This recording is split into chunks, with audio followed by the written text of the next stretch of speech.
एक बार गौतम बुद्ध एक गांव में ठहरे हुए थे।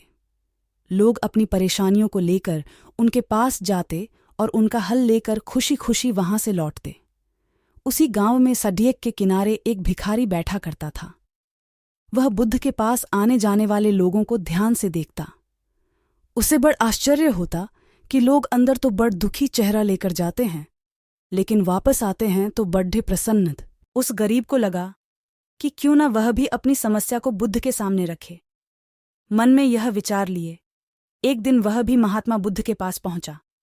लोग पंक्तिबद्ध खड़े होकर उन्हें अपनी समस्याएं बता रहे थे और वह मुस्कुराते हुए सबकी समस्याएं हल कर रहे थे।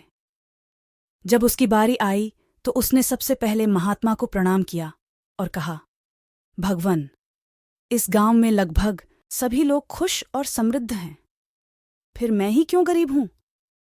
इस पर बुद्ध मुस्कुराते हुए बोले, तुम गरीब और निर्धन इसलिए हो क्योंकि तुमने आज तक किसी को कुछ दिया ही नहीं। आश्चर्यचकित गरीब बोला, भगवान, मेरे पास भला दूसरों को देने के लिए क्या है? मेरा तो स्वयं का गुजारा बहुत मुश्किल से हो पाता है।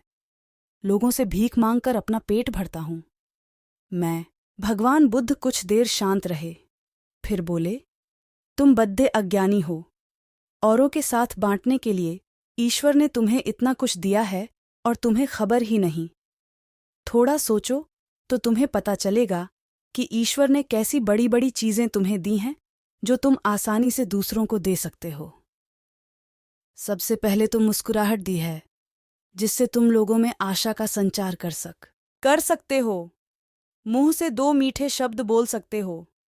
दोनों हाथ से लोगों की मदद कर सकते हो। ईश्वर ने जिसको ये 3 चीजें दी हैं वह कभी गरीब और निर्धन हो ही नहीं सकता। निर्धनता का विचार व्यक्ति के मन में होता है।